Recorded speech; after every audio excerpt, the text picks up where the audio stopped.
Hey everyone, welcome back to another video. So here in Australia, we have a new bill that I have already spoken about, and it is quite a dangerous bill. We have a very woke government at the moment under I don't even think you can call it leadership of Anthony Albanese, the lisping, spineless person. Yes, I'm going to take away your freedom of speech like this, and you have nothing else to say about it. That guy. I don't like him at all. He has not been good for Australia one bit. He tried to introduce this bill last year, same time last year, but it was so unpopular that it got shelved.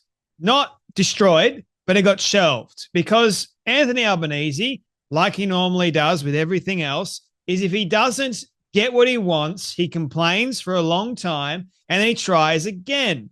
He lost the voice vote, the referendum. He was not happy about that. And this misinformation and disinformation bill is almost like payback. It's so that all Australians can't actually have a criticism or a critical voice about the government. It gives the government extra powers to force social media companies like X, like Facebook, Instagram, Snapchat, Twitter, TikTok, and YouTube to stop or to censor anyone, even get rid of their channel if they don't like you at all. Get rid of any sort of misinformation and disinformation they do not like. It gives them authoritarian powers. It makes them literal gods in that equation. So everyday Australians can't say what they're thinking on social media because apparently, according to Anthony Albanese and his government, we've got to protect and keep people safe online. So criticism, ladies and gentlemen, is actually not allowed anymore because we've got to keep people safe from the likes of criticism. You can't critique the government anymore. If you do critique the government, you can face heavy penalties, fines, or even jail time if you're not careful. That should scare every single Australian. Now, this is on the heels of the US election. Donald Trump actually winning by a landslide. He's taken the House. He's taken the Senate. He's taken everything. He won the popular vote. He destroyed Tim Walz's actual state, believe it or not. Like, Tim Walz couldn't even win his own state. Nevertheless, Anthony Albanese, during the election, decided, you know what, we're going to ram this through Parliament because no one's really going to be paying much attention. So it passed the Senate. Now it's going to go, or passed the House, sorry. Now it's going to go to the Senate, which hopefully, Lord willing, you have enough people in the Senate that are going, nah, we're not going to allow this to go through. Because if it does go through, you can say goodbye to this show. They will get rid of my show. They'll get rid of every other independent journalist that has a critical voice that the government deems they do not like. If you critique Anthony Albanese at all, say goodbye. But you know who gets a free pass? Anthony Albanese. He can say whatever he wants. Government officials can say whatever they want. Social media, actually, they can say whatever they want on social media, get away with it. Also, mainstream media. Keep in mind the mainstream media is actually dead. But mainstream media gets a pass, according to the government, because, hey, what is misinformation and disinformation according to the government? That's where it becomes a very tricky thing. Nobody actually knows what really is misinformation or disinformation. It's up for interpretation. It becomes a slippery slope. Anyone can decide what is deemed misinformation or disinformation, especially Anthony Albanese and his woke government.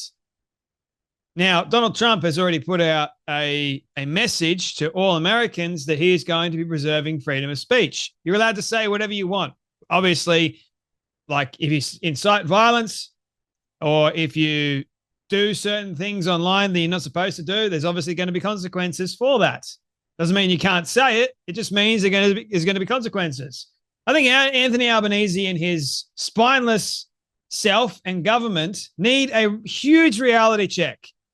The one thing that we've got going for us at the moment with this particular bill is that it is so unpopular And even he needs the support of several independents. And these independents don't like it. They think that it's going to be giving the government way too much power. And I mean, praise Jesus for common sense in this equation, because you are taking all the power you want and you're stripping it away from the likes of every single Australian, a fundamental human right that we've all got. And you're saying, oh, we're going to protect you. You know what they also did? So they tried to get in digital ID through COVID. Didn't work. So they've thought of another new plan, ladies and gentlemen, and they've come up with this fantastic sounding, we're going to ban 16-year-olds on social media. But you know what it is? Everyone has to then identify that they're over the age of 16, which means you're going to have to put in your own digital ID to be able to access Facebook, Instagram, whatever else. Very clever, very dangerous. Let's make all Australians think that we're on the side of banning social media for under 16s because, you know, can't have 16-year-olds on social media. I think it's a fantastic thing. I actually agree with it. But the catch is I don't agree with the digital ID they're trying to enforce to everybody else. They want your information. They want to know who you are. They want to know where you live. They want to have access to literally everything that you say and do.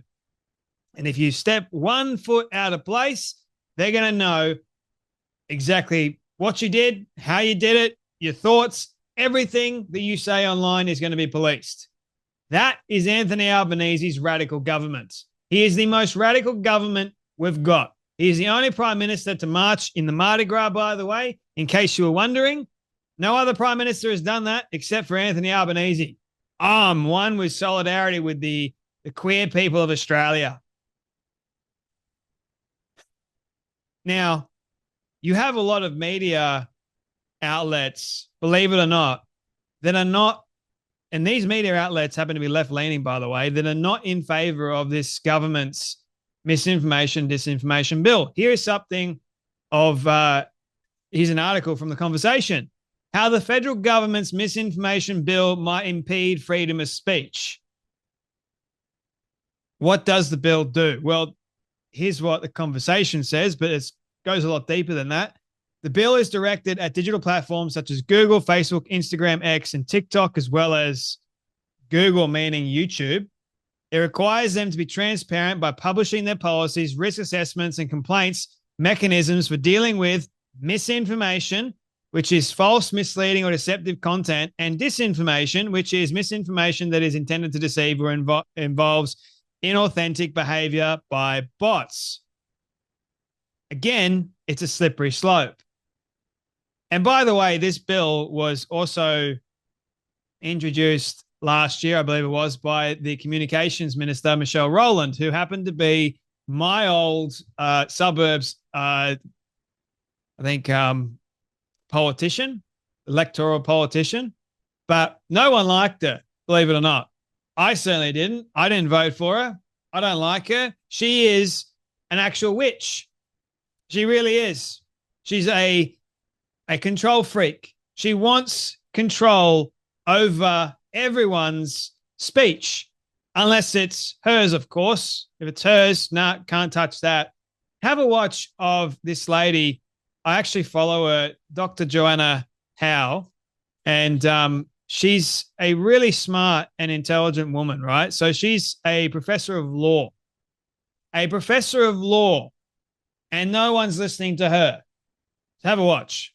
After calling her out on social media for preparing draft laws that will essentially introduce an Australian Ministry of Truth, Michelle Rowland, who's the Minister for Communications, has blocked me on social media. I don't have a problem per se with people blocking people on social media. It's a feature of the platform. It's what people can do. But Michelle Rowland is no ordinary person. She's the Federal Minister for Communication. She's a public figure. She's an elected representative. And when she blocks me, she's using her official account to do so. Why did she block me? It's not like I was personally harassing her. I'm a professor of law, and what I did was criticize her draft legislation as the worst piece of legislation I've seen in my time as a legal academic. And you know, my reels criticizing Michelle Rowland have gone to hundreds of thousands of Australians, but Maybe that's why she wants to introduce a ministry of truth, so that she can control the version of truth about her and her government that's out there. But now that she has blocked me, that really doesn't bode well for the type of communications permitted by the Minister for Communications. Which leads me to ask, is Michelle Rowland the Minister for Communications or the Minister for Censorship? I believe Michelle Rowland and Albanese and his government are really the ministers of censorship. They don't like people criticizing them at all, especially after The Voice. The criticism that came out of that was insane, right? It was all negative towards Anthony Albanese, unless you were part of the media. So that was governed speech. Anthony Albanese and his government want to create a ministry of truth, per se. What is truth? Oh, it's only truthful if Albanese says that it is. Do you know how egregious and how authoritarian that really is? We're moving even closer to that day. And I hope to God that the independents actually stand up and say, no, we're not going to vote for this. And I hope this bill doesn't pass the Senate. I hope it falls flat on its face. And that's it. Like, no more of this trying to take away our freedom of speech. Because if they do, say goodbye to this show. Say goodbye to so many other shows that you guys actually love. And even on X. Anthony Albanese's already gone after Elon Musk several times. So is it any wonder? Like, Elon Musk called, Anthony Albanese called Elon Musk a bully. Like, I think Trump winning is fantastic. And I think with the Australian election just around the corner, Anthony Albanese will be gone.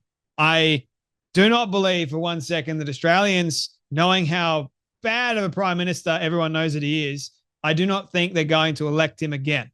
If they do, God help us all. But I think Trump, with trade relations and tariffs and all that sort of stuff, he's going to put a lot of pressure on Anthony Albanese. And Anthony Albanese is crapping in his boots at the moment because he does not. He fears Donald Trump. He does. He does not like him one bit. It's clear as day. So Anthony Albanese looks like he's doing a good thing for Australians, but really he's only doing good things for himself. And that is, I want control. I want power. So if my Australian friends are watching this, be warned, be very, very careful, and contact your local government MP and voice your concern. That's what I've done. I hope you guys do the same. Let everybody know, as many people as you possibly can, because the more people that speak up about this, the better. Let everybody know that we do not vote for this, and it's a fundamental human right that is being stripped away from us, and that is unacceptable, especially in Australia, known as a lucky country, for goodness sake. So Anthony Albanese and his government can get lost for all I care. You guys take care, you be blessed, and I'll see you all in the next video.